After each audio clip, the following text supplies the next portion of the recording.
ഇനി മുതൽ 8ാം ക്ലാസ്സിൽ ഓൾ പാസ് ഇല്ല. ജയിക്കാൻ മിനിമം മാർക്ക് നിർബന്ധമാക്കും. അടുത്ത വർഷം മുതൽ 9ാം ക്ലാസ്സിലും മിനിമം മാർക്ക് കൊണ്ടുവരും. മന്ത്രിസഭാ യോഗത്തിലാണ് ഈ തീരുമാനം. എഴുത്തു പരീക്ഷയ്ക്ക് ഓരോ വിഷയത്തിനും 30% മാർക്ക് നിർബന്ധമാക്കും. 2026-27 വർഷത്തിൽ മിനിമം മാർക്ക് 10ാം ക്ലാസ്സിലും നടപ്പിലാക്കും. വിദ്യാഭ്യാസ കോൺക്ലേവിന്റെ ശുപാർശ അംഗീകരിച്ചാണ് മന്ത്രിസഭാ യോഗത്തിലെ ഈ തീരുമാനം. വാരിക്കോരി മാർക്ക് നൽകുന്നുവെന്നും എല്ലാവർക്കും A+ നൽകുന്നുവെന്നും ഇത് വിദ്യാഭ്യാസത്തിന്റെ ഗുണനിലവാരം കുറയ്ക്കുന്നുവെന്നുമുള്ള ആക്ഷേപം വ്യാപകമായി വരുന്ന സാഹചര്യത്തിലാണ് സംസ്ഥാന സർക്കാർ എഡ്യൂക്കേഷൻ കോൺക്ലേവ് സംഘടിപ്പിച്ചിരിക്കുന്നത്. ഈ കോൺക്ലേവിൽ ഉയർന്ന നിർദ്ദേശമാണ് മന്ത്രിസഭാ യോഗം അംഗീകരിച്ചിരിക്കുന്നത്. ഇതിൽ പ്രധാനമായും പറയുന്നത് ഈ വർഷം 8ാം ക്ലാസ്സിൽ ഓൾ പാസ് ഒഴിവാക്കുമെന്നതാണ്. ഓരോ വിഷയത്തിലും മിനിമം 30 മാർക്കാണ് നിർബന്ധമാക്കുക. നിലവിൽ നിരന്തര മൂല്യനിർണ്ണയത്തിനും ഒപ്പം തന്നെ വിഷയങ്ങൾക്കും കൂടി 30% മതി.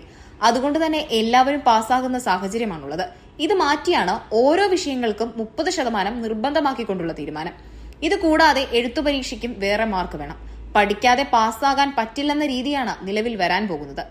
ഘട്ടം ഘട്ടമായാണ് ഇത് നടപ്പിലാക്കുക. അടുത്ത വർഷം 9ാം ക്ലാസ്സിലും പിന്നീട് 2026-27 വർഷത്തിൽ 10ാം ക്ലാസ്സിലും ഇത് നടപ്പിലാക്കും.